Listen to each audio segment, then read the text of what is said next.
It's a unique concept that is meant to pay respect and commemorate those who have lost their lives to the COVID-19 pandemic.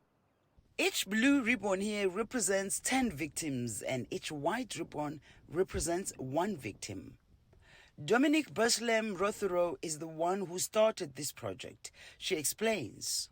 Initially, we started with the white ribbons, which represented one person for each COVID death. And then as time went by, it just became too expensive for us to maintain. And eventually, we had to go into doing 10 people for every blue ribbon. And that's how we had to start introducing a blue ribbon for every 10 people. Berslem Rothero says this project is not necessarily only about those who have lost their lives to the pandemic. I came up with the idea of putting ribbons on the fence. Meeting with the families,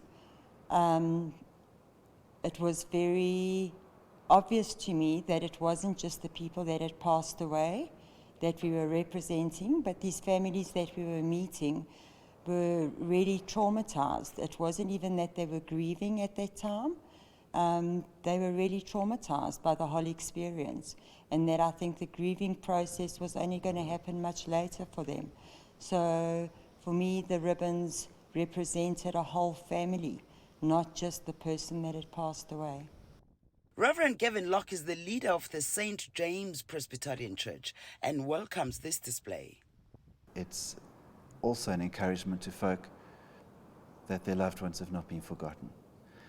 You know, when it started out and there were 21 deaths, you could almost keep track of that. But now that we're approaching, I think we're heading towards about 90,000 at this stage. The danger is that people just become a number. And if you drive past, you see that there are individual ribbons. They're not just numbers.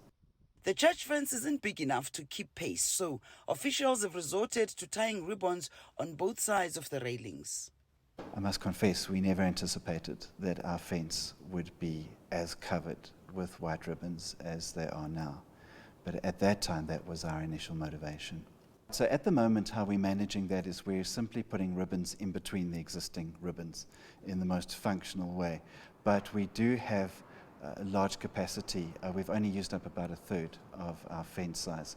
So the reason we chose that particular side of the fence is because it faces the road. And so often we find people driving past and they stop and they look at the ribbons.